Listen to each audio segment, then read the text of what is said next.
Hey everyone, welcome to the main event. It is Monday, June 19th. Happy Monday, everyone. Hope you all had a fantastic weekend. It was a crazy one for me.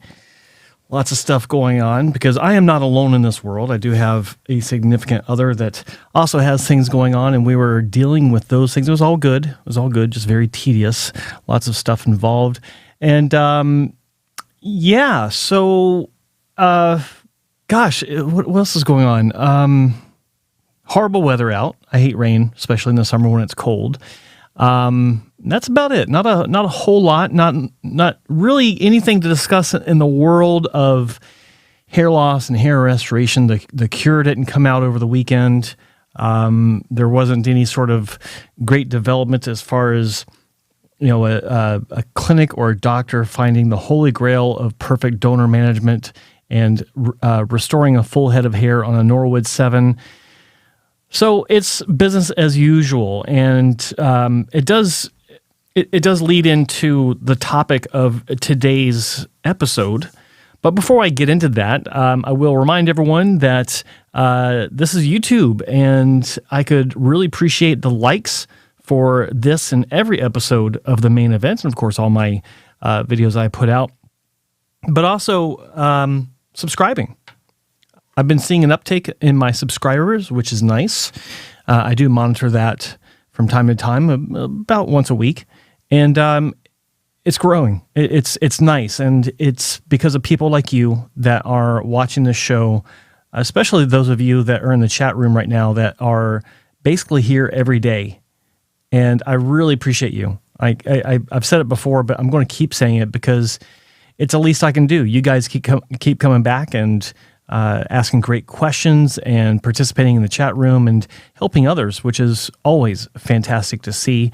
But if you're not a part of the program, if you're not part of the hair transplant channel as far as its subscriber base, why don't you go ahead and hit that subscribe button and make sure that the bell is rung for all notifications, because this show is daily. It comes out Monday through Thursday, and then every Friday is Spencer Coburn's The Ball True. So it's the only channel on YouTube that has a daily, that has any regularly scheduled hair loss show, much less daily. No one else does that. I do it Monday through Thursday. Spencer Coburn and I do it every Friday, and we're not getting paid for it. There's no sponsorship deals. It's not monetized. We do it for you. And we do it because no one else is. No one else is here with the truth about this industry of hair restoration and hair loss. So again, that will segue into the topic of today. But before I get into that, if you don't know who I am, what I'm doing behind this microphone, my name is Joe Tillman, and I am a 20-year veteran of the hair transplant industry, and almost 30, or actually I think it's 30 years now, a 30-year veteran of hair transplant surgery, wherein I had 2 bad surgeries 30 years ago, way too soon, and I paid the price. I had 2 wide donor scars in the back of my scalp. I eventually progressed to almost a Norwood 7 by the time I was 31, 32 years old.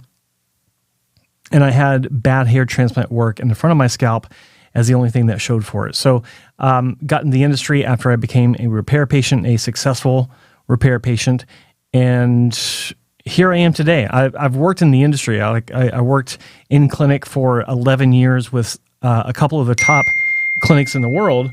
But today is a different day. I am working with 15 different doctors worldwide, and I feel blessed to be able to do what I do, where I work with them behind the scenes and kind of help make sure their clinics are the best they can be, if that's one of the things that they'd like for me, for my experience.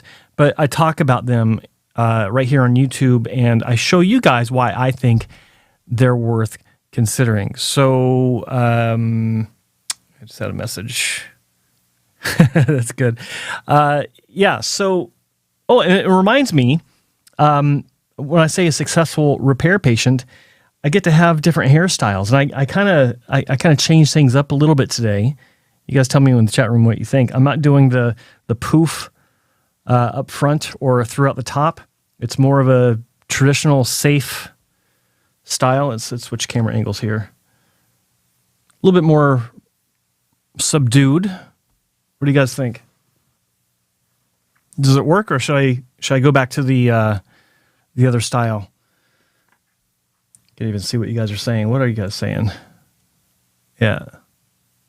It's 95 in Dallas. Wow.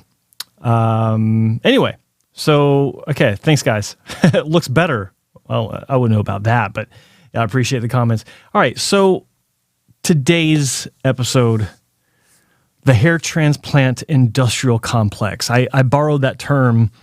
I was watching, I was listening to a podcast. I think it was Rogan, and someone said that it's a common term referring to specifically the military industrial complex. And if you don't know what that means, it's talking about the cooperation of contractors throughout the industry of the military, being defense contractors, working with the military hand in hand to keep the money flowing through skirmishes and wars and stuff like this for the contractors, for the defense contractors like Boeing, Lockheed Martin, things like this. And I'm not here to talk about that stuff. It's something I'm interested in, but that's not what I'm talking about here.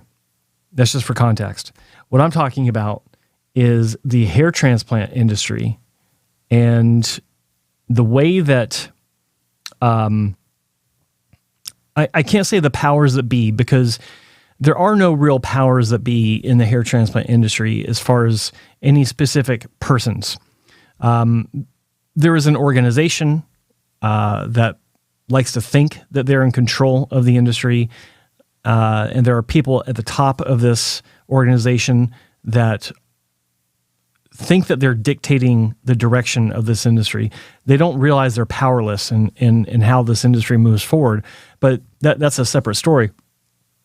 But the industrial complex reference has to do with how people are working together as surgeons, as manufacturers, as even influencers, working directly and or indirectly, sometimes they don't even realize it, to make sure that the money flows.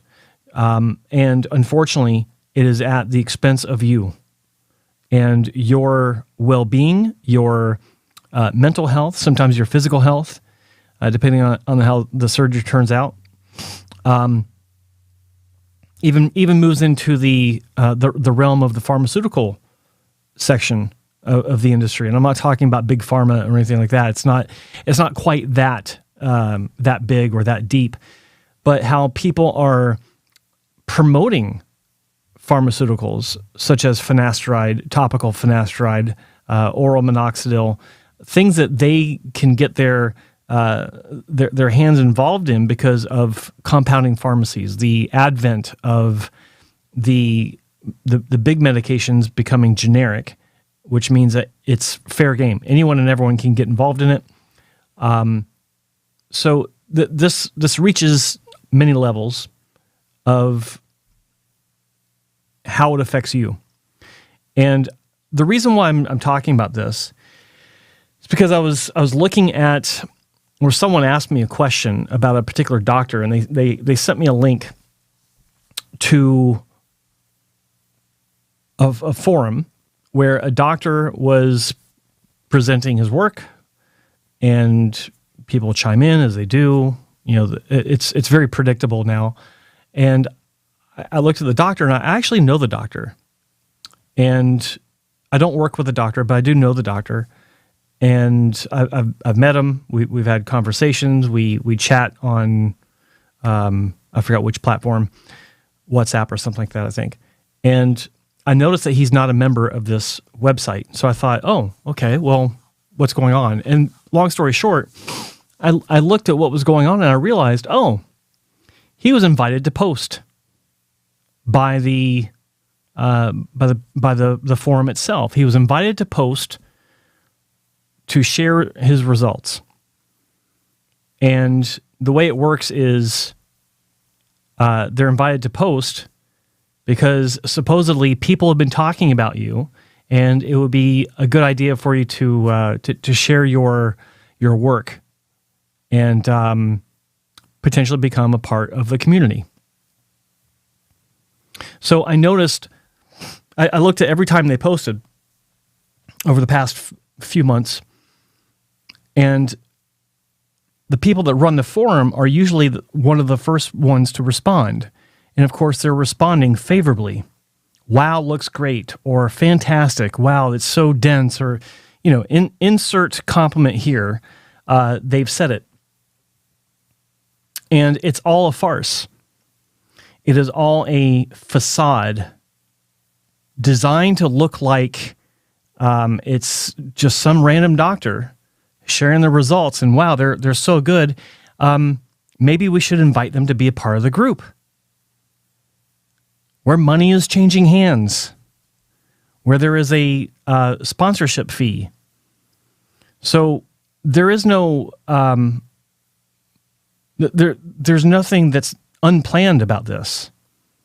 And I'm looking at the responses of other people, and they're acting as, I don't know, it's just strange. It's as if it's all random, and everyone wants to come in. Oh, okay, great, another doctor sharing results. That's great, and that's always great, of course. But it's never explained that the doctor was invited to post, and eventually they're going to be presented as a new member, and so the conversation is being steered by the people that run the forum to make it look like maybe they're better than they are, or just to throw a positive light on the doctor so that eventually they can become financially vested. So it's all this. It's a very choreographed dance that's designed to look innocent, and the doctor may be fine. Like I think he's a pretty good doctor, but there's nothing organic about this, and I don't like that.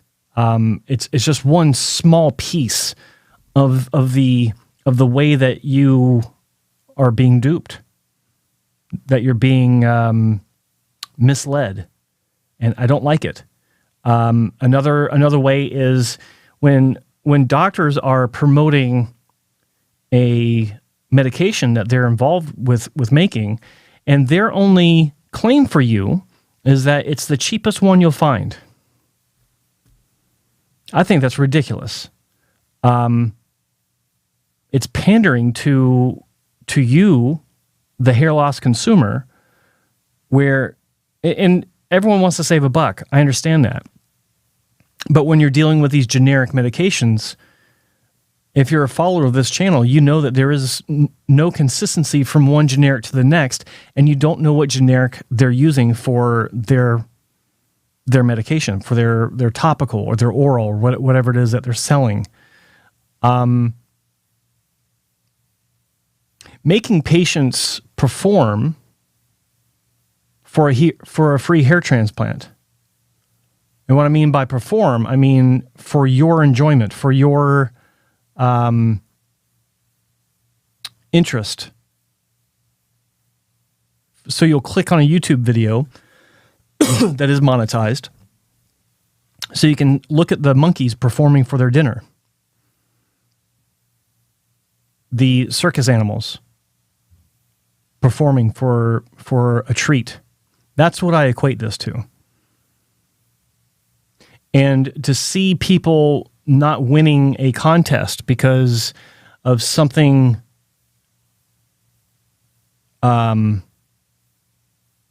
trivial, and how it must affect them mentally, emotionally, it's heartbreaking for me.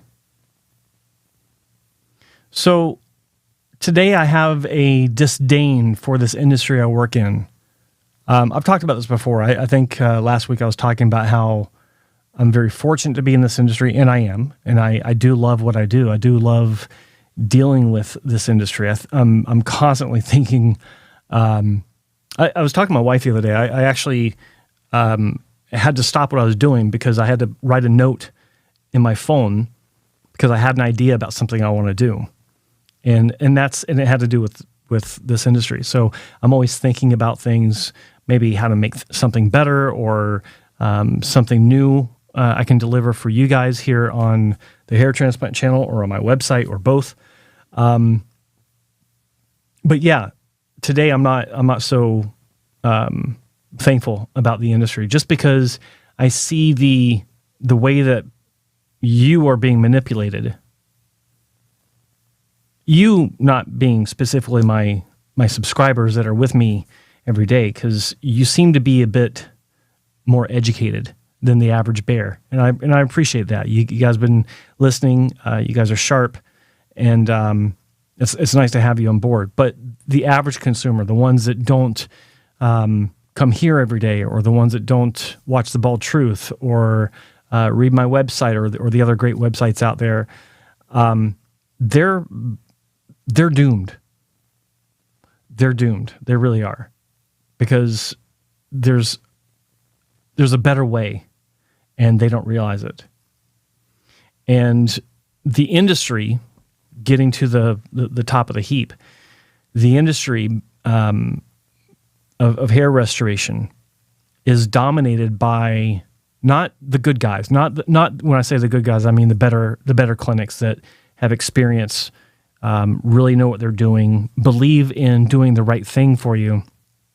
It is dominated by far by clinics that are looking to grab your attention through sales, through contests, through any way they can make light of this important surgery that you're considering, if you're considering hair transplant surgery.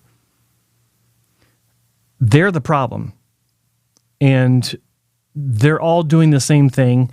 They all talk about this at the conferences that they all go to every year. There's one big one in particular that happens to be getting smaller, has been getting smaller year over year for the past 8 years, I think. And then some smaller meetings, annual meetings that are growing, which is nice. I think the smaller ones have a better grasp on things, but not much. The problem being the doctors that attend, most of them are also looking for ways to separate themselves from everyone else so they can get that extra patient for the week, a few extra patients for the month. And most of them can't, and you can't blame them on some levels, because they can't do things the right way, which is to simply present their work and let you, the consumer or the patient, decide if they're worth considering. That's why I think clinics should do this. That's why I think clinics should utilize social media, is simply say, here's our work. Not look at my technicians dancing in the lobby, not jump through this hoop to see if you can win a hair transplant. Not look, we're the cheapest in town. All these methods can be harmful to you, because if you fall for this kind of thing, then it means that you are, I don't want to say gullible, but you are uneducated enough to where you can walk into this thinking, which is natural, that, hey, it's a doctor's office, it's a clinic. Why would they do anything that would be in their best interest versus my best interest? Well, because most of them don't see this as a surgery. They see this as a treatment. They see this as a lip injection with Botox, or with fat, or Botox injection for some wrinkles. They see it as these little things that simply bring in revenue. So, rant is over. I wanted to get that off my chest because it was bothering me a little bit over the weekend, but then a little bit more today, just because of some things I saw. But I'll end my rant with this final note. Everyone that you see out there, if you're looking for hair loss medications, if you're looking for hair transplant surgery, the people that you're looking at are not your friends. They're not doing this because of some altruistic reason. They're doing this because they're trying to make a living, and how they go about it is what you need to look at. Pay attention, people, because what people do publicly to get your attention does have bearing on what they do behind the scenes to actually deliver their product for you. So that's the end of that. Lines are open. It is 1-833-563-4247. It is toll free in North America. And of course, using the calling app of your choice, you can reach me worldwide right here on the main event. Got a call. Great. All right. Hey, you're on the main event. What is your name and where are you calling from? Hi, Joe. It's Karen from Hair Boutique. Hello, I'm Karen. calling from Dallas. It's 95 degrees. Oh, boy. I'm jealous, but not too much, because that's a little warm. Yeah, pretty hot. That's a little warm. The reason I'm calling. Yeah. The reason I'm calling. Great rant, by the way. Really, really appreciate it. Thank you. I've been talking about Michael. My husband who is losing his hair and has been taking, finasteride for a long time, and the whole thing we talked about. Well, he went ahead and called Dr. Yeager's office today and talked to Blake Smith. Okay. And told him, had a little intro chat about what he was looking for, and said, I'm not really interested in surgery at this point. I just want to get it sorted out, what's happening with my generic medication, and get on a full prescription, full name brand prescription. And he said, oh, great, we'd love to see you. But the earliest appointment we have for that type of appointment is July the 26th, which is like a long time away. Yeah. And Michael said, okay, well, this has been going on now for about 6 months, so it's not like it's critical, but I do want to get it addressed. And he said they were great. They sent him a bunch of paperwork that he had to fill out. They told him how much the fee would be to come in. They said the doctor would pop in maybe for 5 minutes to come and look at his hair. But basically, Blake would be doing a lot of, the consultation. And then Michael said, well, do you have anything earlier? That's pretty far away. And he said, no, I can put you on the wait list, but there's no guarantee. And so then Michael said to me, I was impressed with everything, but should I be looking at a different doctor? Because maybe I don't want to wait till the end of July to go in just to have my hair looked at to get a prescription. What's your thought? Well, full disclosure, Dr. Yeager and Yeager Hair Restoration, they do pay a monthly fee to be a hair transplant mentor clinic after passing my review. That said, go wherever you want. Go wherever you want. Because, look, what I like about Dr. Yeager's approach is, first off, I know Blake, okay? I know Blake, and I know Dr. Yeager. And Blake is...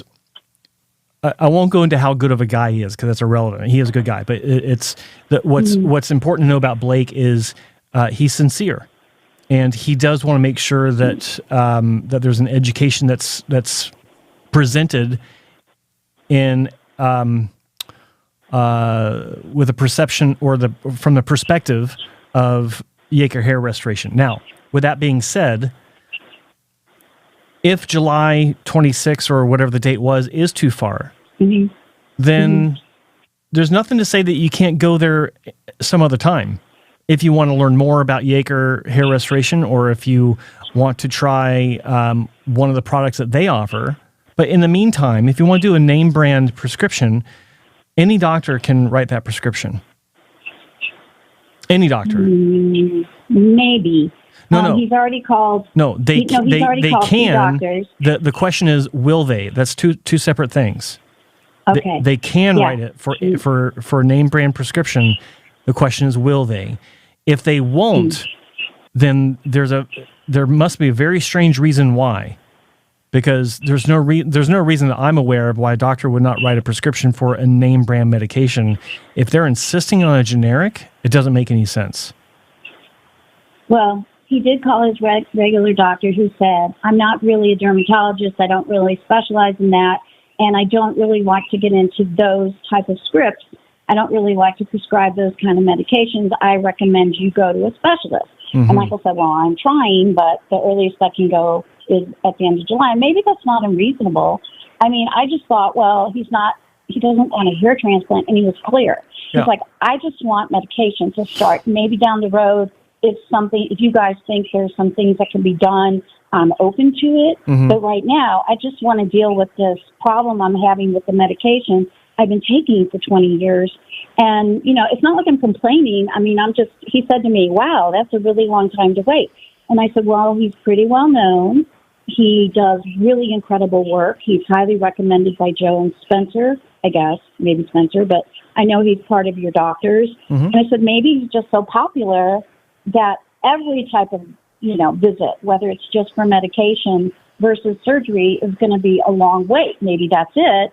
And maybe we should just find another doctor who has an okay reputation, since you just want to get medication, and maybe we should try to get in wherever in the next couple of weeks. And, he said, I don't know, I have to think about it. But he did talk to 2 doctors that he's worked with in the past, and neither one of them wanted to give him a prescription. They said, well, we're really not comfortable just doing that. We would want to be treating you for something related to that medication, which I think is kind of bullshit, excuse my French, but it doesn't make sense to me, and I don't know if there's some other issues behind that. Were these GPs, or what kind of doctors were they? Yeah, one is a GP, and one is a doctor that we know that works. He's an ER doctor, but he works at a really large hospital, and we know him. Mm-hmm. And he said, I could probably do it. And then when you talk to him, he's like, I don't really think I can do it. So I don't know. Maybe with him it would be a liability issue, but the GP should have done it, right? Yeah, the GP should have no problem doing that. I don't know the stats on this, but my assumption, and this comes from just a common sense in the industry type of statement. Majority of Propecia, or you're looking for oral minoxidil, right? Right. Yeah. You said Proscar. The first time I asked you about it, you said Proscar would be even more ideal. Oh, okay. That now I get it. Okay, so Proscar, there might be some hesitation. Let me back up. What I was going to say is the majority of Propecia prescriptions are most likely written by GPs. So with that out of the way, and forgive me, I forgot you're looking for Proscar. Because it only that's what you suggested. Yeah. Because of the No, I remember now. Generic. Yeah, I remember now. So the reason why you might have some pushback on Proscar is because it says nothing about hair loss and only prostate health, because that's what it originally came out for. So sometimes GPs might be hesitant simply because it's more of it is a specialized area of medicine. So, but even then, I don't know. It's probably your doctor. I think it would be more of an issue where it would be someone not wanting to get into that realm for, like you said, liability reasons. But I don't know what those liabilities would be. It's just they don't know that particular specialty very well, so they don't feel. And that kind of makes sense, I guess. So, what I would recommend, you actually have quite a few hair transplant clinics in your area. There's nothing wrong with going in for a consultation for whatever they may offer, and then getting on getting a prescription from them, and then say, well, look, I don't feel good about generics. Can you give me a prescription for Proscar so I can have the original finasteride and that will help me to save money because I can cut that into quarters as opposed to using just Propecia. And you should be able to walk out of that office with a prescription in hand. Okay.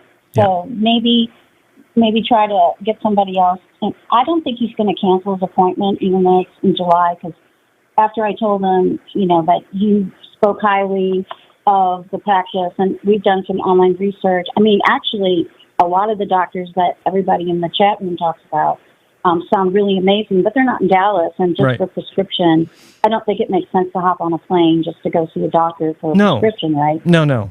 But okay, so maybe that's what we'll do. But anyway, is it normal, though, that they would be that backed up for, just an initial consultation? Is that normal? Well, it is? Well, it's normal with most of the clinics I work with, but but good clinics are they're not going to have an opening next week. Usually, it is interesting. Yeah, it is something that well, I'll put you like this: there's going to be more consultations than there are surgeries. So, because not everyone says yes. This makes sense for me. Okay. And I'll just say it like that way because it does make sense. You'll have more people coming in that are non-surgical candidates or decide they don't want to have surgery than they actually have surgery. So it's going to be a lopsided figure. So there's more people available or not available, more people in front of you trying to get in. Yeah, that makes sense. So I mean, July 26th, it's what, 5 weeks out? That's not very bad. About six. Yeah. Altogether. I mean, use your judgment. I mean, 6 weeks isn't, like you said, it's already been 6 months, so an extra 6 weeks, what that's going to do. But you can find someone locally. Just open up the phone book, the proverbial phone book that doesn't exist anymore, and pick 5 places and call them up and say, hey, can you slip me in for consultation, next week? And if they say yes, then go. See if you can get a prescription. Because that's all your... Go to Turkey, right? Yeah, what's that? Just as long as we don't go to Turkey, right? Exactly. Yeah. Just kidding. Okay. All right. Well, thank you, Joe. Yeah, I need to get off before I get Mr. Hellner's next caller, please. We don't want that, do we? No. Thank you very much. I appreciate all the help. Thanks, Karen from hairboutique.com for calling in. Take care. Okay, bye. Bye-bye. Bye.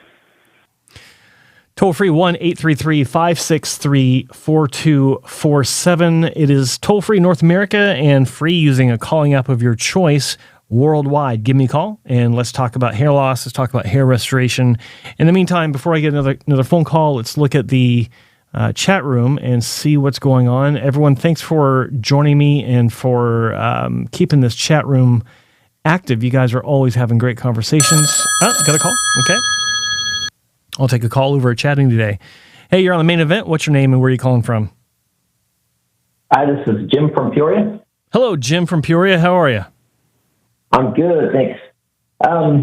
I've got a question. So I was listening to your and Spencer's show on Friday, and somebody mentioned that the cost of dutasteride was going up because of I think one of the suppliers was no longer going to make it. Anyway, to my surprise, when I went to go pick up my prescription today, it had gone up it was like $800. And I said, thank you, but no thank you, for the brand of Avodart. Yeah. So I guess my question is let me interrupt you, Jim. So so the actual story was that the caller said that a hedge fund had actually purchased the rights to Avodart. I looked online and I did not see anyone actually buying GlaxoSmithKline because that's the manufacturer of Avodart. So somehow there was. He was saying that this hedge fund came in and bought into the control of Avodart. So, I have no idea what the details are, and that's why the pricing had gone up. Not because there was a manufacturing shortage or anything like that. It was just that they came in and they pulled I forgot the guy's name that created a drug or bought a company that made a drug and then jacked up the price like 5,000%. I forgot the name of that guy. He went to prison for it and then just got out. God, what was that guy's name? Spencer, where are you when I need you? Anyway, yeah. So anyway, go ahead. So you try to get a supply. How much of a supply? 30 days, 30 tablets? Yeah, it was 30 days worth. And it was $800. So it was going to be almost 800. And so I obviously passed, and I've been working all day, so I haven't really had a chance to dig into the why situation. But I guess my question is this: if this is sort of like the expected cost from point forward, and nothing else changes for the better, and would your recommendation be to kind of just take the generic dutasteride, or maybe just go back to brand name Propecia? I don't know. I know you're big on brand names, but it's just a sidestep one way or another. God, I was trying to think of a joke about how someone that watched the show decided to challenge my notion of brand name only by jacking up the price of Avodart. I can't think of one though. Anyway, God, dude, that's a good question. I mean, obviously, $800. I'm still trying to process that. That's ridiculous. Well, you got to make a decision. If you want to stick with dutasteride, I would look for. Okay, so I don't know all the names of the reputable generic manufacturers. There's one I remember off the top of my name. It's named Teva, Teva. They're based out of Israel. I don't know if they make generic dutasteride. I just don't know because I haven't followed that. I didn't expect I'd need to, but this gives me an idea for the future. Maybe I can look into this more. I can dig into the bottom of this, and I can maybe look at some alternatives in the generic world from some reputable manufacturers and let you guys know. But that is ridiculous. I mean, if you want, that's what you have to do. If you want to keep taking dutasteride, if you don't want to pay the exorbitant prices for name brand Avodart, then you got to look to a generic. You got to find a generic that works for you. I hope that Teva makes a generic Avodart dutasteride. I would feel okay with that one, but and I'm sure there are others out there that are fine. I just don't know what they are. There is the option if you've never taken finasteride to try finasteride, but I don't know if it would be as effective. What's your situation? Have you been taking just Avodart? I've taken generic. Well, yeah, Avodart I'm not even a year in, so I'm only like 8 months in. But I've been taking the generic Propecia for quite a while.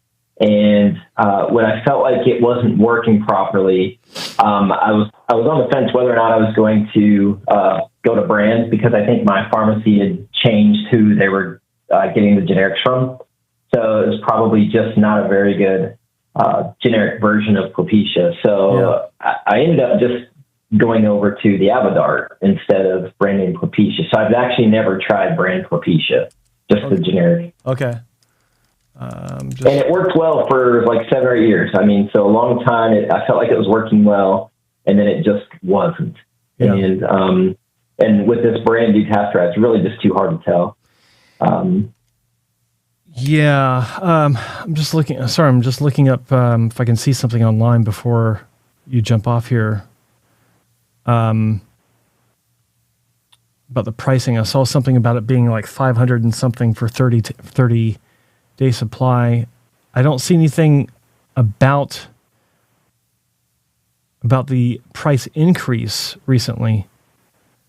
I'm also getting swamped with a bunch of ads on Google, so yeah, I can't look it up now. When I asked my pharmacist, by the way, so I was at the drive-thru, when I asked him what happened with the pricing, he quickly looked up some notes, and what he told me was that GlaxoSmithKline is no longer going to be making it, or at least they weren't making it at this point in time. And then so there was only one provider for it. and, no verdict as far as if that's permanent or not. But in any event, that was the price from the one supplier. Interesting. Okay. Huh. So maybe, okay. Well, this is a second story doesn't line up with the first one. All right. Well, we'll monitor this. So anyone watching this, if you have any insight into the increase in the cost of Avodart, I have to assume it's recently because no one said anything about this before last week. Jim, what were you paying for it before? For your last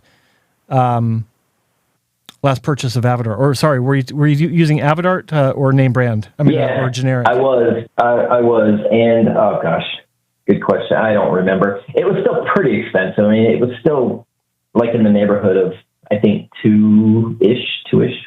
Really? But definitely not 8. Yeah, it was still pretty pricey. It was in the same ballpark as brand name Propecia, which I think in this area is right around 130, 135. Okay. It's been going up progressively over the past several years, but not like that. Not 200, 300, 500, 800, whatever. I don't experience that here in Canada because there are price controls. The government doesn't allow these types of prices for drugs. I haven't looked at it specifically in Canada, but like Proscar, I was getting for about $90 for 30 tablets, which last me, depending on how I cut it, anywhere from 4 to 8 months. So that's great. But I don't know what it costs in the States anymore. And I'm afraid to guess at this point. So, okay, well, look, I think the path is to maybe, are you getting your Avodart from a big box store? Yeah, it's just a CVS. Okay. Maybe call around to some smaller, maybe independent pharmacies to see if they have any stock that they haven't moved in a while, so the pricing would be lower. And then get what you can.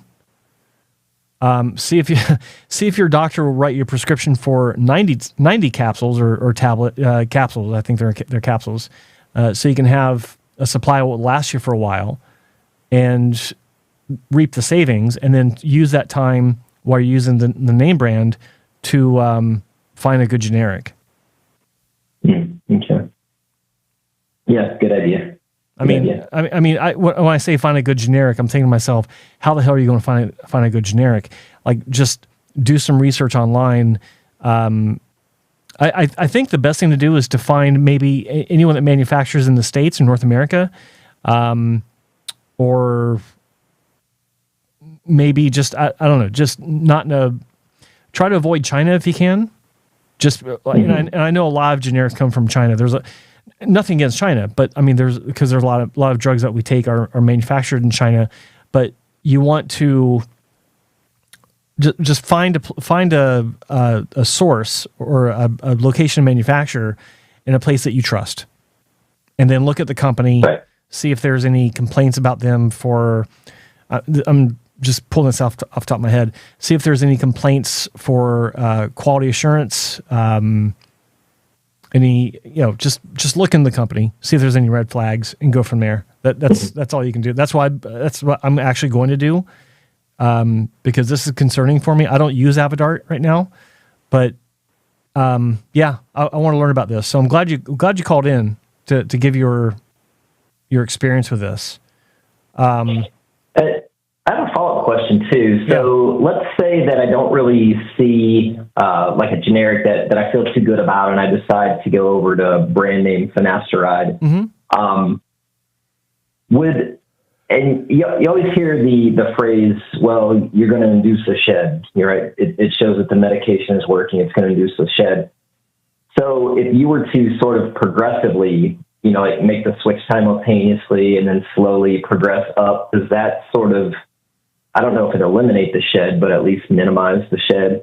And I guess my follow-up question to that is, if the shed is truly due to the medication working, do the shedded hairs, do they always come back? Is that sort of a byproduct of the shed itself, meaning it is going to come back because it was induced by the medication? Not always. It's a good question. When you induce a shed for whatever reason, there's a chance that some of the finer hairs that had a moderate, at best, aesthetic impact might not come back.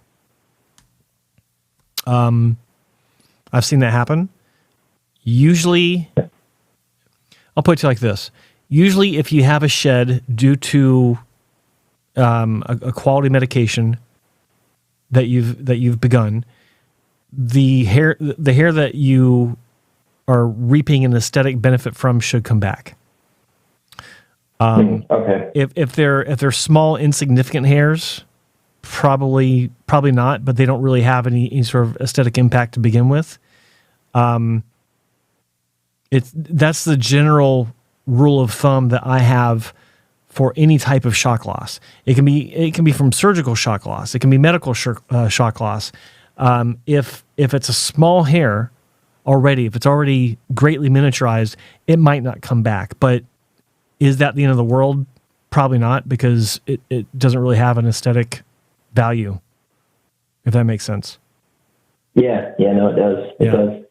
Yeah, as far as how to ease into Propecia from Avodart, that's actually a tough one. You can, if you have enough supply of the Avodart, to titrate down while you're titrating up on finasteride, then maybe that would be one way to help avoid a shed. But I don't know, because like they don't work the same. Like they have the same goal of DHT reduction, but they don't actually work the same. So it's hard to say if you'll actually have a shed from that. You may or may not, just like with anything. So it's almost impossible to predict. The possibility is there. Like I said, maybe titrate down on one, titrate up on the other at the same time. Maybe that can help to mitigate any issues. It may not. So change at your own risk. Yeah, no, I got you. And I guess, and there was one of your shows last week, you mentioned of some of topical products that were working pretty well for people. I think you mentioned Dr. Yaker had one, because you see the results he sends, and Happy Head and a few others. And I guess if I'm going to end up making a switch like this, I guess I was just curious as to whether or not some people respond better to topical medications, if it's sort of like a combo, like if you include whether finasteride or dutasteride, but in addition to, maybe the minoxidil or tretinoin people talk about, and I've even seen like latanoprost type stuff, melatonin. Like there's all sorts of, there's all these different ingredients, and I don't necessarily know if any of them would be more efficacious than the primaries that we're all familiar with. But well, look, I'll put it like this: like Dr. Cole called into the show. I think it was last week, and he got into the question about topicals, and we talked about that for a bit. And he was talking about what he likes to see compounded. It actually does have latanoprost in the mixture, because he feels that helps, and that's great. I remember years ago when I was working with Dr. Hassan, when he first came up with the idea to him about topical finasteride. I was there when the concept was being thought up. I was there actually when a lot of the development was going on. It was just a basic topical that he had a local pharmacy that I still use to this day, compound, and it was effective in its own right. Was it as effective as oral? I wouldn't say it was, but it was also an early draft, or an early version. Then there's the topical, and that was very rudimentary. And then there's the topical that Dr. Cole and I were talking about from Italy, which was also a precursor to what Zion, the one from Dr. Hassan, is made up of now. That was effective in a lot of patients. But all of these topicals, I don't care who makes it, They can and do also have side effects for some patients. So there is an effectiveness to them for sure. Which one's better? I can't say. The ones I've seen, a healthy body of evidence to support their efficacy is the one from Dr. Yeager, the one from the Dr. Cole was talking about in Italy from Farmacia Parati in Milan. That was really effective. That was the one, actually, if I remember correctly, that actually got him on board with topicals.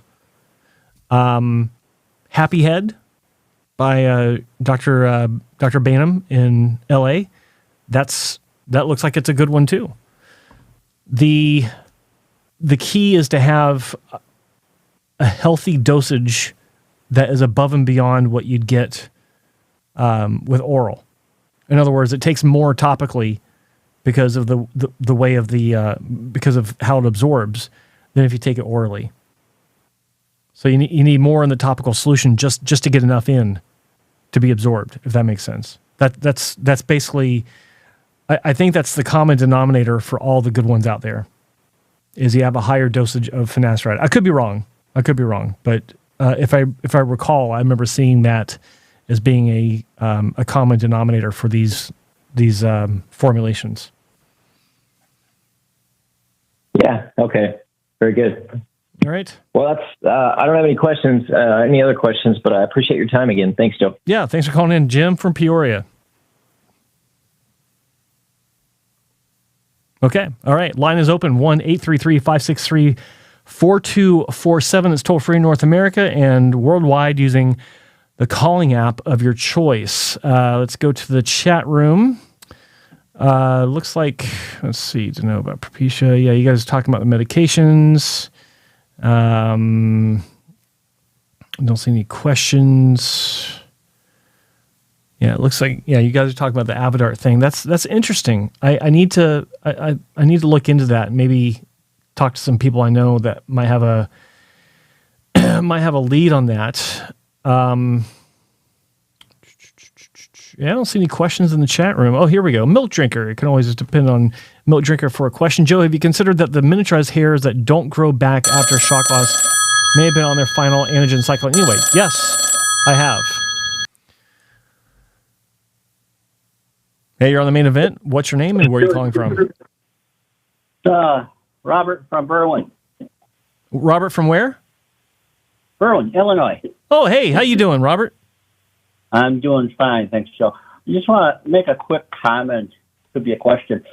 Regarding topicals, the way they work, doesn't even matter if you put it on your head. You put it under your underarm, on your shoulder, because if it's working systemically, you just need a place to absorb it, I would think. Well, that makes a lot of sense, yeah, but the whole goal of these topicals is for it to not be systemic because they're trying to avoid side effects, which is what you get when it is systemic. Right. And my point about the topicals is no matter what anyone does with their formulation, there will be some systemic absorption. It's unavoidable. Sure.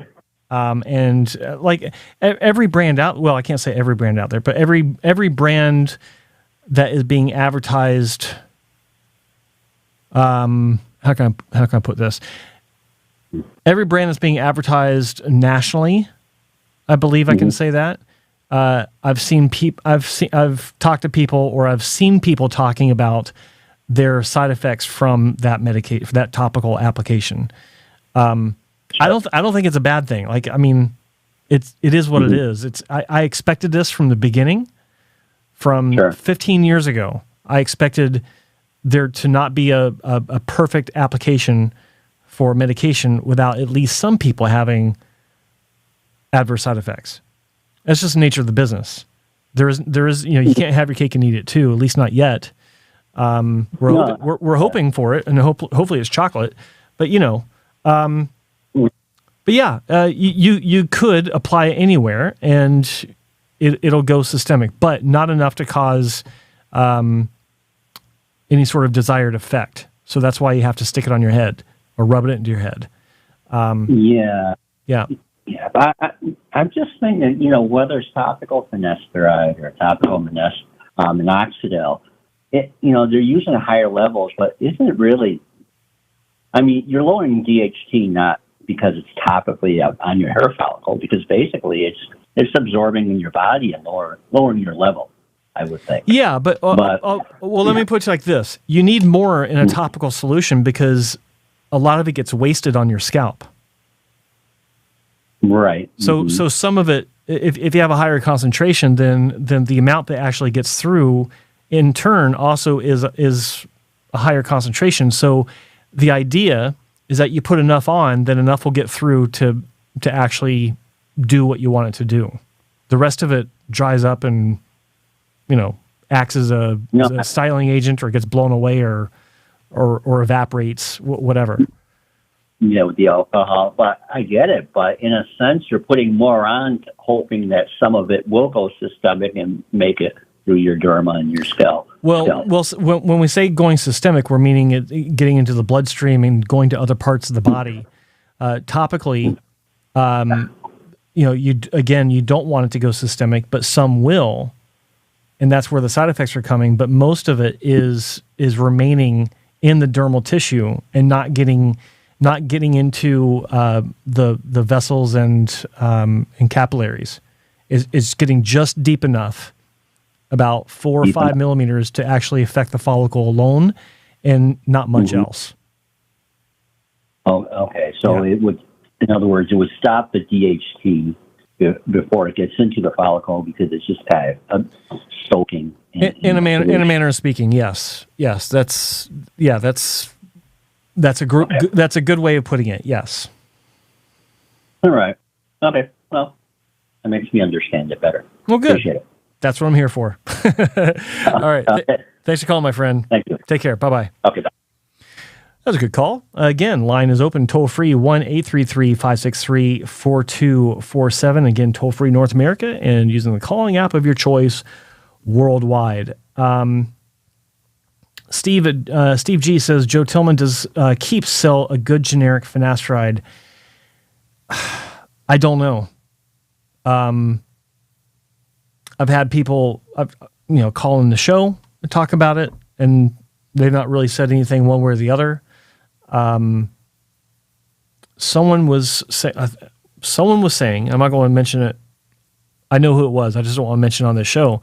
Someone called in that is a professional in the industry, a doctor, and said that he feels that they use a lower dosage that's equivalent to what you would get in the oral form, but because it's not higher, then it's not as effective as some of the other topicals out there.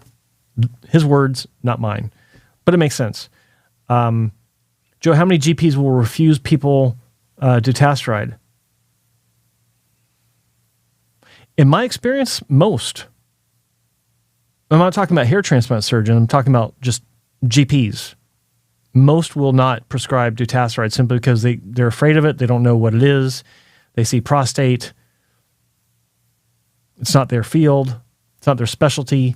Most of them, as far as based on people I've talked to, will not prescribe it. You would have to go to a hair transplant doctor, and even some of them, unless they're in the know, they won't prescribe it either. They'll take the FDA stance or the FDA position. Oh, well, it's not FDA approved for hair loss, so I'm not. They don't prescribe off label. A lot of doctors don't do that, and it's kind of surprising. Jerry, on finasteride? Yes, I am. Let's see some more questions. If you're watering a flower in the garden, do you water the flower or do you water the whole lawn and hope it gets to the flower? That's a great analogy. That's a good question. I like that. Depends on the type of flower and its root system. I could talk about this. It's interesting to me. Let's see. Any other questions? I have this feeling that all these telemed suppliers like Keeps, Hims, and Happy Head are overpriced. Well,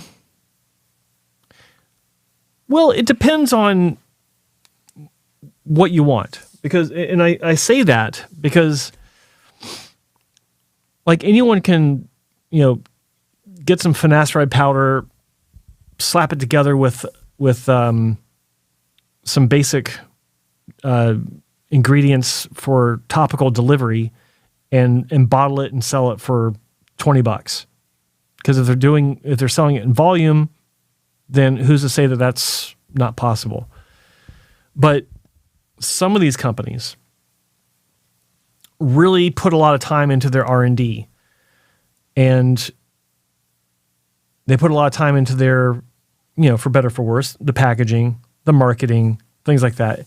It's not cheap, especially when, if we're going to talk about keeps and hymns, it's not cheap to market the way they do, because they really, I don't know about now, but I know when they first started out, they were really blasting the social media outlets with marketing.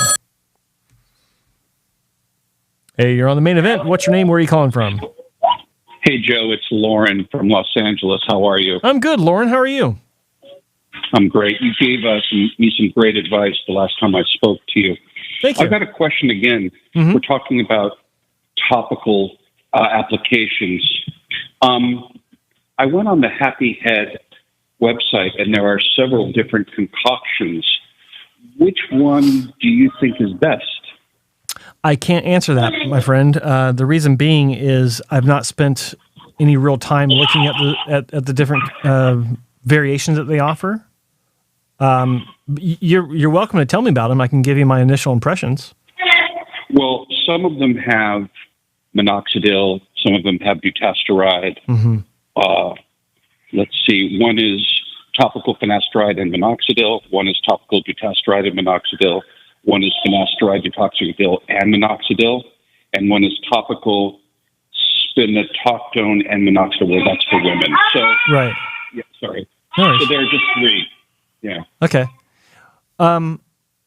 Well, it depends on. I'm obviously the pricing is going to be different for each of those, but is there one that so there's not one that doesn't have minoxidil? No, there isn't one that does not have minoxidil. Okay, they all have minoxidil. Okay, so well, I would look at it like this. If it were me, I would be looking at, and this is just the way I think, and this is consistent with everything I've ever talked about on the show. I like to keep things simple. I like to use things that are considered the standard, and then venture outward, depending on what my goal is from there. And I'm not talking about just about hair. I'm talking about generally in life. In this case, if it were me and I was first starting out on topicals, I would start with a finasteride option and give that time. And if it didn't seem to work for me, or I was seeing results and I got hair greed, which is not unheard of, then I might consider the dutasteride, also depending on the cost or the cost differential. So it's for a lot of people, it's a comfort zone, a financial comfort zone issue. At the very least, the finasteride option is most likely a happy medium between finding something that's effective and it not costing an arm and a leg. So that makes sense to me to start off with that and dial it up if you feel the need after a year. And then my next question is, what is a good percentage of finasteride? 1%, 3%? In a topical application, it's usually what I'm seeing is over 1%. In the 2% range is probably better. That's good to know. Yeah, because you need to have a higher concentration just so that enough of it gets through to actually do what you want it to do. That's as I understand it. So perhaps a 0.3% is better than even a 0.2%. It's not worse, I would imagine. I would think. I'm also of the opinion, and I always have been, that with finasteride, the result is dose dependent, because I've seen people that have taken larger dosages than others have better results. I'll never forget the first time this was impressed upon me. Had a patient come in.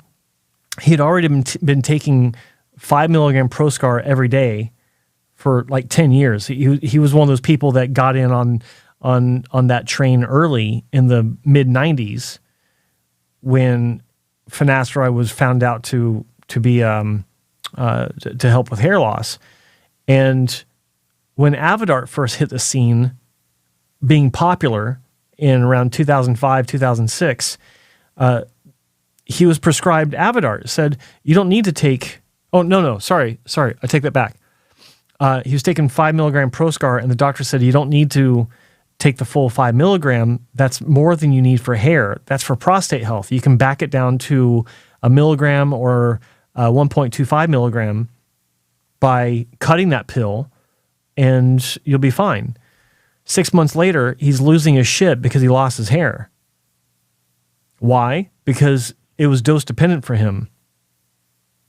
And so he went on Avodart as an option. And then a year later, he had I think most of his hair back.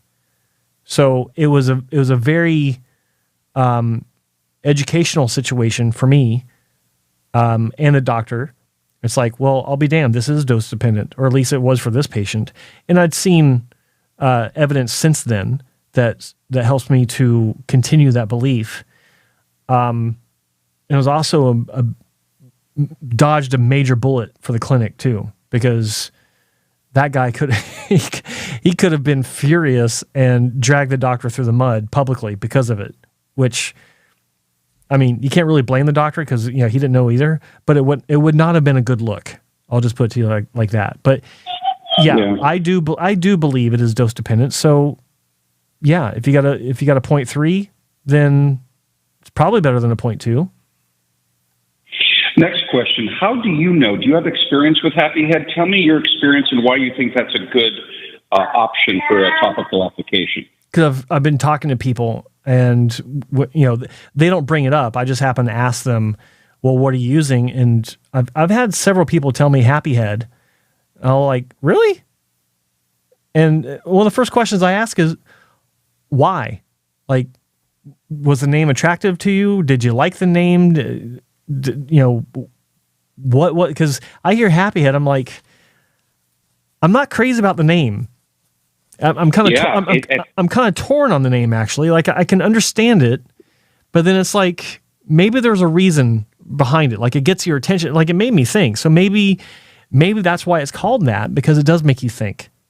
At first, it sounded rather frivolous, like it was kind of like a HIMS sort of scam, or maybe a HIM isn't a scam, but it looks, I don't know, just kind of looking into it.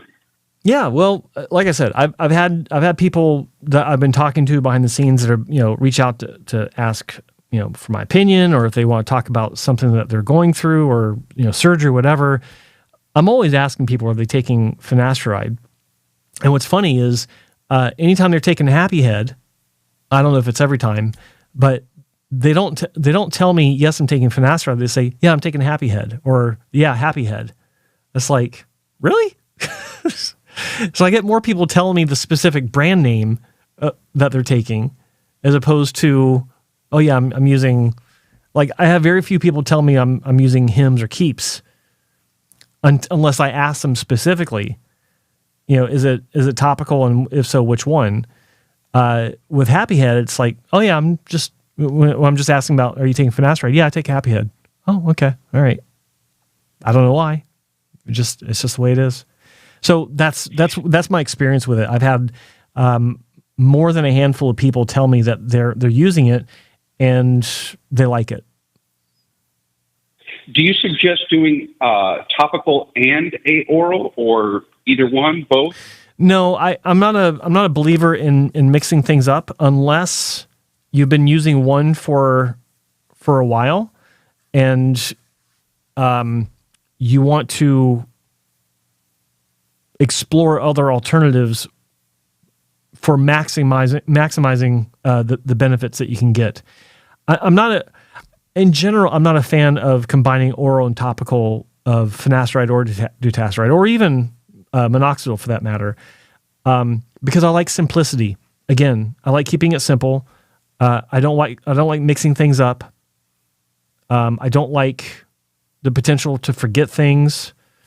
And I don't like inconvenience. I like it to be fast. I like it to be something that I don't even have to think about. And for a lot of people, it's probably not a problem. For me, my ADD just gets in the way, and I'm distracted easily, and I'll forget. So just give me my pill. I'll take it. I'm done. Next. Is dutasteride or minoxidil, what are the differences between those two chemicals and finasteride in terms of its topical application? Well, I know that dutasteride is more difficult for absorption simply because the molecular structure is larger. Physically, it's physically a larger molecule than finasteride. In fact, that don't take this as any sort of influence in your decision. But I've always wondered, because of the barrier that the skin represents and the size of the molecule of dutasteride, and this is only based on listening to other doctors talking about this challenge, I walked away wondering if it's as effective topically as finasteride because of that potential size barrier, of the potential of it being able to actually absorb as effectively as finasteride due to the larger molecular size. I don't know. And I remember hearing one doctor talking about this challenge, and I forgot the specifics just because I wasn't prepped for your question. I forgot the specifics of his answer, which I would have looked at if I'd known I was going to get this question. But he said something that made me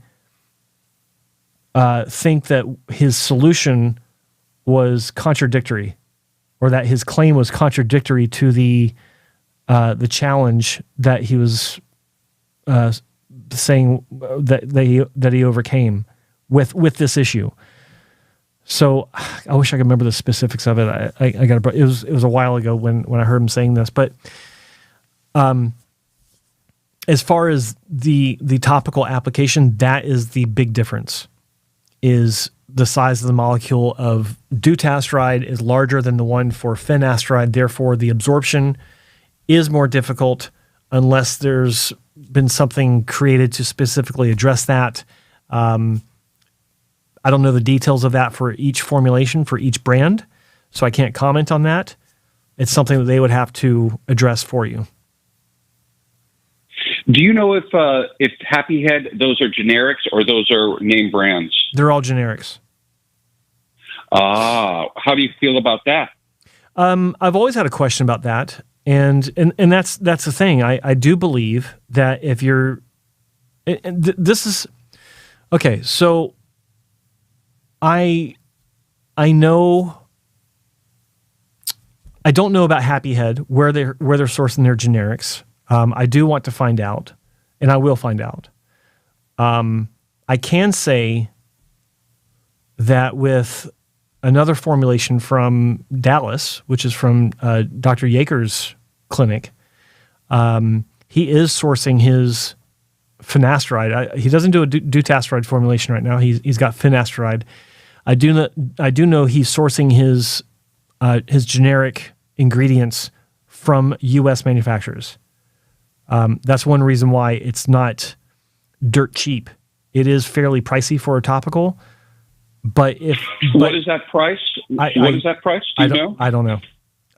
I just remember. Okay. I don't remember exactly. I just remember some people commenting that it's pricey. I remember him telling me at one point, or someone told me. I forgot what it was, but it is pricier.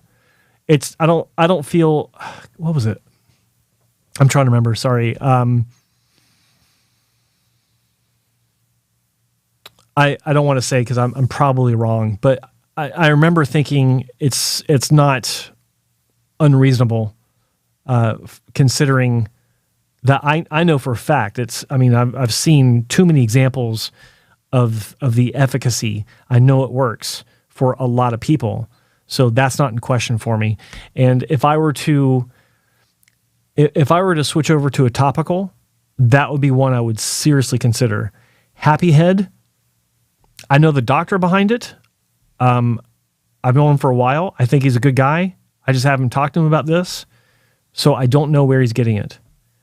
The only one I know of where they're getting it is the one from Dr. Yaker. I know that he's sourcing it in North America, or in the U.S.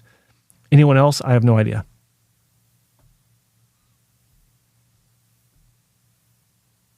Hello? You there? Oh, sorry. So I'm trying to make sure the noise around me. No worries. Is annoying everybody.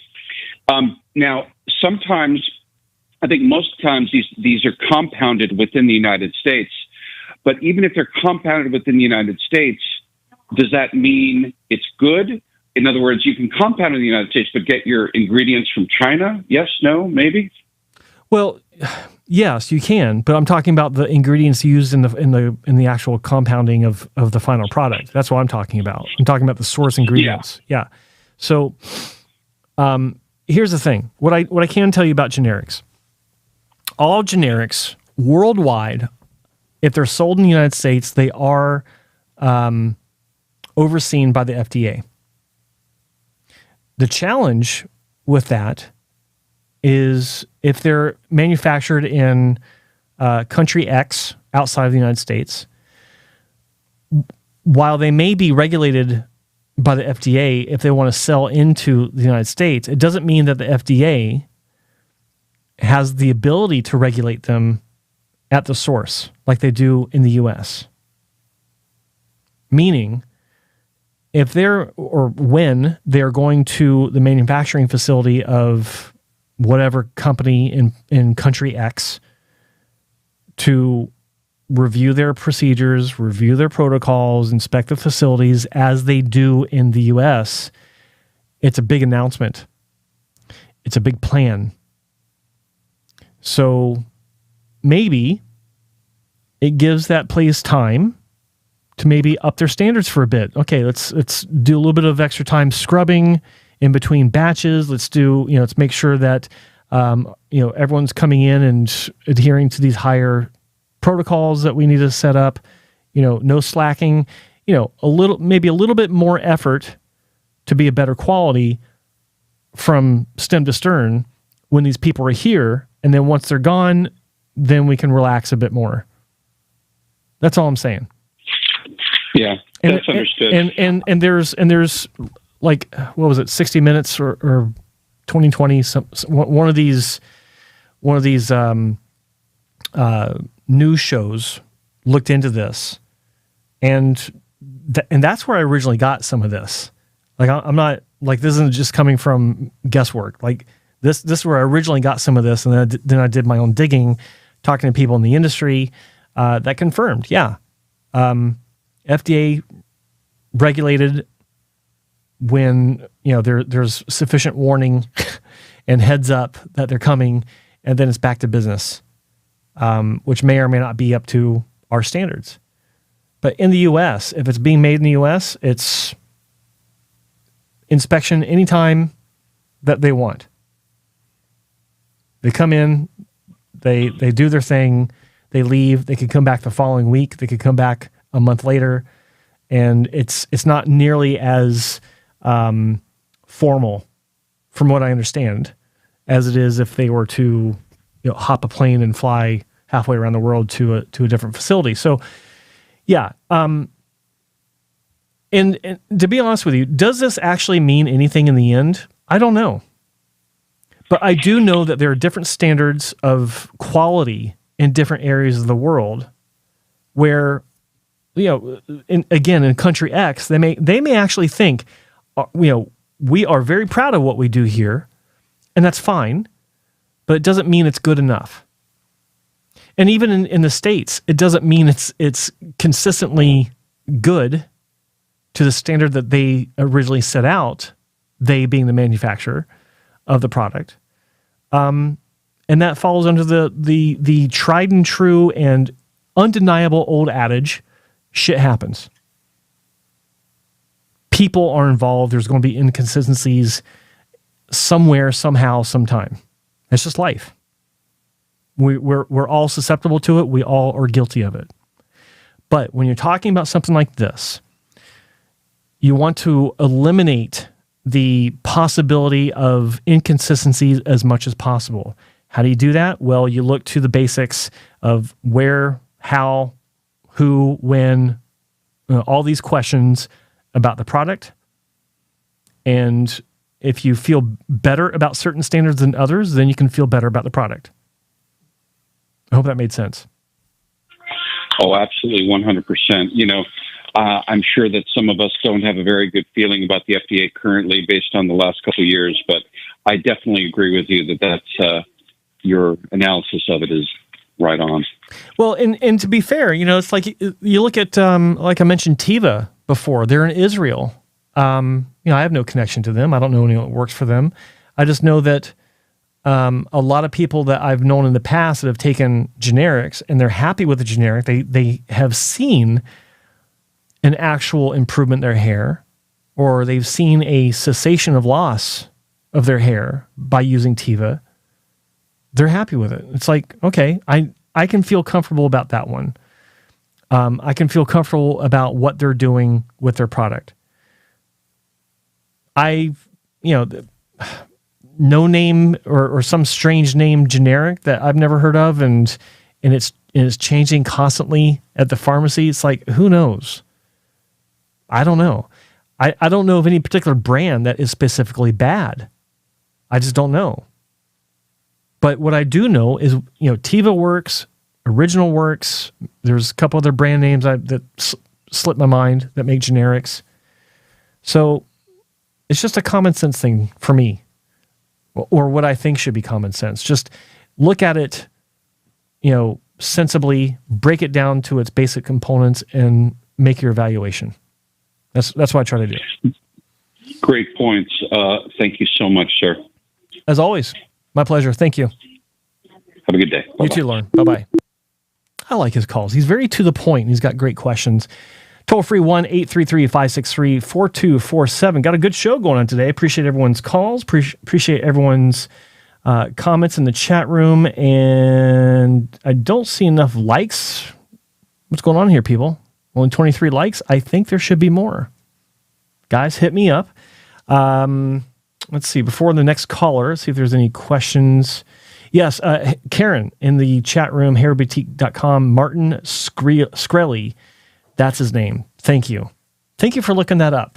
If you looked it up, then I appreciate that. Or if you remembered it, I was racking my brain. Sometimes I'm talking and I'm not prepped for a specific subject. It's like, damn it, what the hell was that guy's name, or what was that product's name?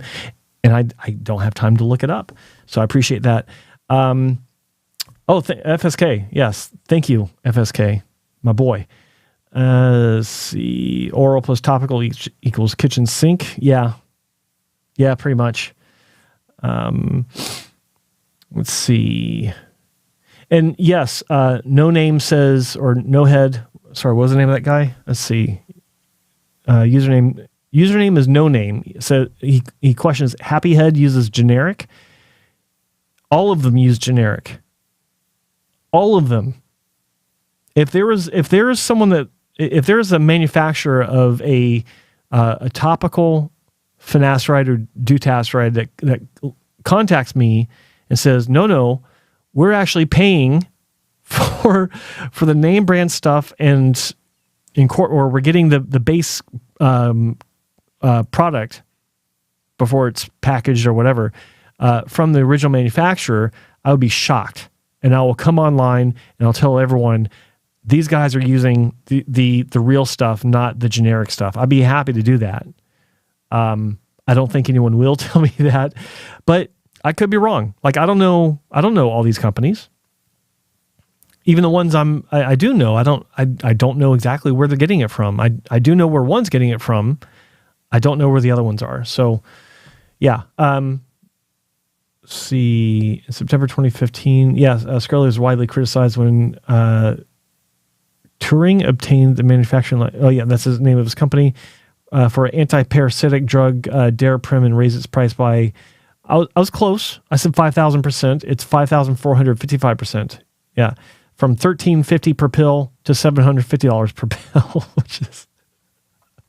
I admire the balls in the guy. Like, that's why I'm laughing. It's like it was horrible because I was it anti-parasitic? I thought it was something else.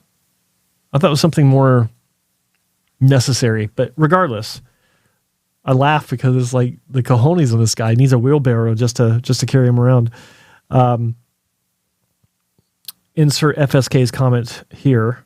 I'm sure he's going to comment on that. I used Cipla generic finasteride. Bad results. Switched to Tiva years ago and it worked excellent. That's from Ken Kramer. Good to know. I need to contact Tiva about an endorsement deal. Andrew Vernon. Hey, Joe, would you advise a client to take finasteride before going for a procedure or after the procedure? Andrew Vernon, are you seriously asking me that question? Are you new to the channel? I thought I've seen you around for a while. Always before, my friend. Always before. Anyone listening to this, and I don't mean to give you a hard time. I'm just kicking you in the nuts there a little bit. If you're considering hair transplant surgery, only do so after you've been on medication, because I'll tell all of you what I used to tell my patients. Being on finasteride before, or we use finasteride in place of any relevant hair loss medication. Using finasteride at least a year before your surgery is like setting the foundation for building a house. At the very least, we want it to stop your hair loss or greatly slow the hair loss to where it's not noticeable over the short term. Because if you have a hair transplant and you're in the middle of a full-on response to a lack of DHT inhibition, where your hair is noticeably falling out over a short period of time, then by the time your transplant grows in, you're going to be one of those people that walks in and says, I was expecting more. Well, I'm sure you were, but the base that we're building on is gone or has greatly diminished. So of course it's going to look less than what you and we expected. I've seen that several times. You need to have a solid base to build on before you do a hair transplant. The only way to do that is with medication to stabilize your loss. Bottom line, if you get an increase in volume from or growth or the perception of growth, then that's a bonus. It's even better. It means less grafts for surgery, which is another benefit. So yes, before surgery, every time. I didn't start like that. I had my surgery with Dr. Wong, my very first surgery with Dr. Wong, 2 weeks after I booked. Yes, 2 weeks, because he wasn't known that well back. He wasn't known at all, except locally. So no one was booked out for months back in 2002. Just so you guys know, no one was. And I was told about finasteride in my initial consultation in Seattle, not with Dr. Wong, but with the consultant, my friend Mike Furco, friend and mentor. But yeah, I started finasteride, or I got my prescription that day. And thank God I responded well to it. So anyway, hope that answers your question. Bacatero Lion, my boy, welcome back. Yes, Martin Scarelli was a hedge fund. Yes, that's true. Excuse me. I didn't bring my water. What else we got here? I've got no clue. Subscribed to Tastride in the UK. Yeah, it's a good question. I don't know. Some say the amount of. Okay, I'm trying to see any questions. I don't see any questions. Got no calls. It is 4:42. We're coming up on 2 hours, which is nice. It's been a good show. Good calls. Lines are open. It's toll free 1-833-563-4247. The number right here in the corner. Give me a call. Until then, I'm going to look for another question or two. I don't see any. Okay, here we go. Joe, should the juvenile hairline always begin at the top of the frontalis? No. It should not always. In some cases, it's a good question. I don't believe so, no. Because sometimes, well, a lot of times it's just not done right if it is started in that area. But yeah, I don't generally like when the hairline is that close. But yeah, it's it can look really bad. It can look really bad. Someone actually had a transplant. Was he a YouTuber or was he an athlete? No, not me. I'm trying to remember who it was. And it looked, I thought it looked bad. God, so many things going in my head right now. Anyway, okay, so do you ever dye your transplanted hair, Joe? That's from Benny G. I have in the past, many years ago. It's funny, I had someone accuse me recently, or fairly recently, saying I should stop dyeing my hair so that it matches my beard. I don't dye my hair. I naturally have this brownish, dark brownish, mixed with salt and pepper. And then my beard is almost all salt and pepper. A little bit of red and brown still in there somewhere. Here's some Asmere. Or try it like this. My beard. Sorry, that was creepy. Yeah, but I did that. I dyed my hair not long after my third repair, and I went dirty blonde, and it looked good. I thought it looked good, and then I started getting references. People were calling me Simon because they were saying I looked like Simon Le Bon from Duran Duran, which was a huge compliment to me because it's one of my favorite 80s bands. But yeah, last time I've not dyed my hair in probably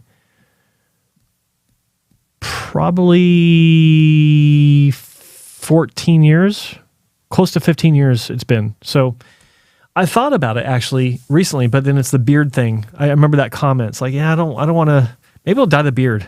Maybe I'll just leave it. I don't know. I'm too lazy.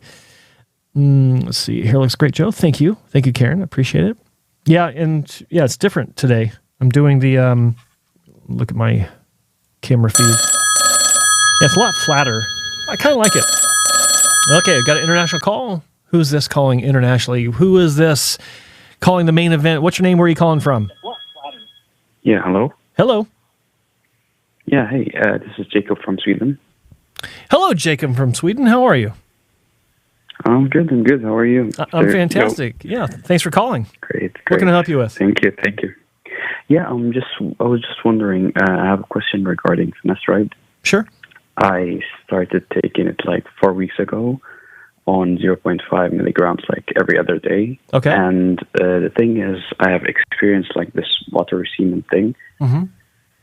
And I've been on Reddit, and some people were saying like you might experience it the first week, 2 weeks, and then it might just disappear and this kind of stuff. So I'm wondering if you heard some people who have been through the same thing, maybe.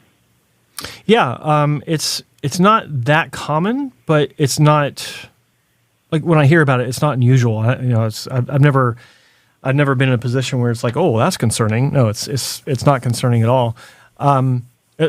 On the outside, for you, you're like, what the hell? But yeah. It's like, this isn't normal. The idea is that it should go away on its own.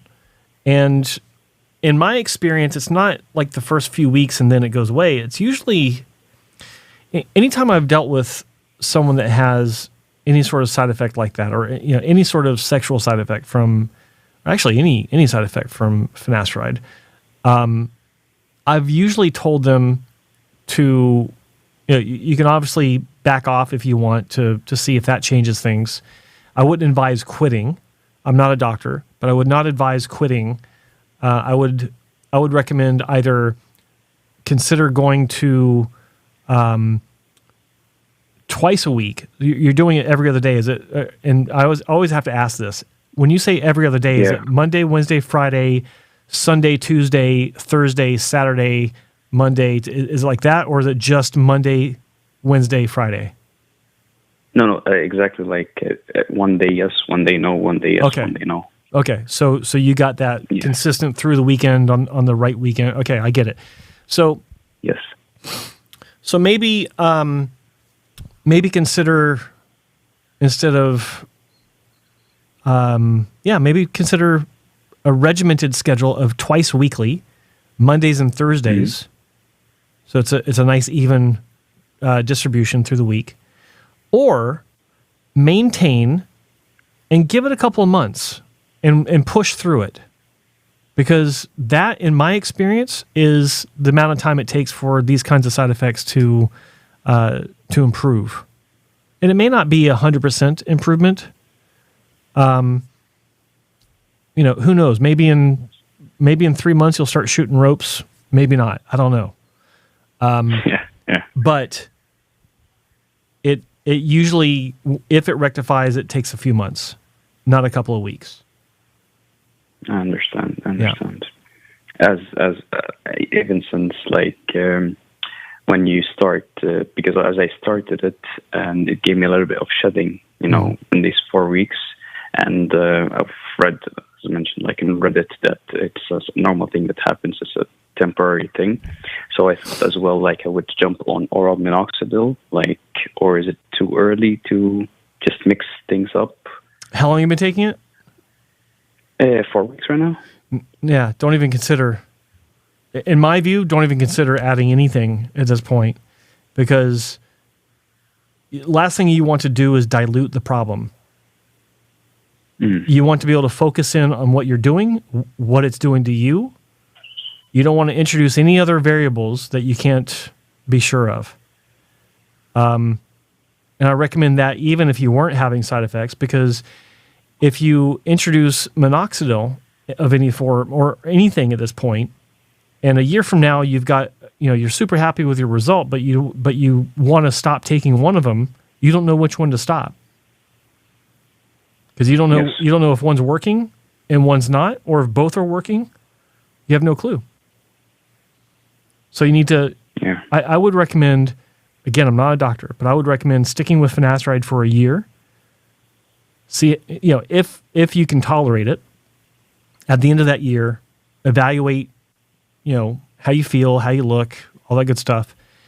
And then if you want to add something else, such as oral minoxidil, then that's a good time to do it, because then you'll be able to gauge any sort of differences that you have from the addition of the secondary treatment, as opposed to wondering what's doing what. Make sense? Yeah. Makes perfect sense. Awesome. All right, buddy. Any other questions? No, thank you very much, Joe. All right. It was appreciated. My pleasure. All right. Have a good day. Yeah, you too. Thanks for calling. Bye-bye. Thanks. Bye. I always love the Swedish callers. Always so polite and such great English, too. Toll free, 1-833-563-4247. We're coming up on the top of the hour, nearly 5 o'clock. It is 4:52. And I see my name in the chat room from Becca Tara Lyon. What are your thoughts on men taking finasteride when their wife is pregnant? Most studies show that the amount of finasteride in the semen is not enough to cause issues. Do I have any thoughts on that? Well, I do. I don't know of any studies that show that there is enough to cause any problems. And beyond that, I don't know of any studies that have shown there have been problems because of it. But at the same time, here's the thing. So the original warning is women can't handle the medication, meaning they can't hold it in their hand. Now, the tablet has a micro coating on it to protect from dermal absorption. Almost all pills do. Almost. I don't think my zinc pills do. But anyway, that's not dangerous. So the thing is, if that barrier were to break down for whatever reason, say from cutting a tablet, which it does, then if a woman were to hold it for long enough, and then it allows for dermal absorption, then it can, in theory, affect the development of a male fetus. It's not to say, it's not saying that it would cause any sort of life or death issues. It's just the development of the male fetus being male. The key point on that. I don't know of a single documented case where any sort of developmental shortcomings of that nature can be attributed to finasteride. Not one. I'm not saying they're not out there, but I think that if they were, there would be no question that they're out there. Some people on the anti-Propecia Reddits would be plastering it. They'd be paying for ads on the front of Time Magazine and New York Times talking about it, but they haven't. So, and that's not my only gauge of of validity to see if anything's out there, but it makes sense. So, yeah, I hope that answered your question.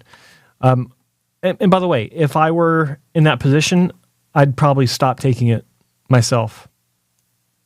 Just because it's, when you talk about this shit, it gets in your head and it's scary. So I'd probably stop taking it. And I think you did. So I don't blame you. Let's see. Any other questions? Rob, thank you, my friend. Great show. I think I might just practice the pull up. Yeah, that's, I get it. I get it. Good call, Jacob Anderson. It was. Let's see. Any other questions? Okay, so Brother 60, Joe, you need a dab of Brill cream to complete your style. I don't know. It was actually flopping around earlier. I did hit it with some spray. Here, I'm gonna do something unscripted here. Let's see what the hair looks like. There's a little spray in it just to hold it, but this is, let's see, other way. There we go. You guys are getting some unfettered access to my real hair without any sort of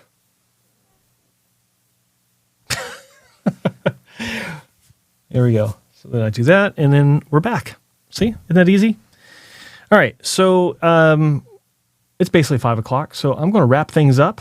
Guys, thanks for joining the show. I really appreciate all the calls. I think it was a fantastic Monday edition of the main event, and you guys have been great in the chat room. Thank you to everyone that called. Appreciate all the calls coming through. Had some great questions, great callers. We had Lauren in LA. We had Jim in Peoria. We had Jacob in Sweden, and forgive me if I forgot the other guys, but I do appreciate each and every one of you. I'm going to try to be back tomorrow. Don't know what we'll be talking about yet. Maybe something will pop up specifically, or I might just be here to answer your questions.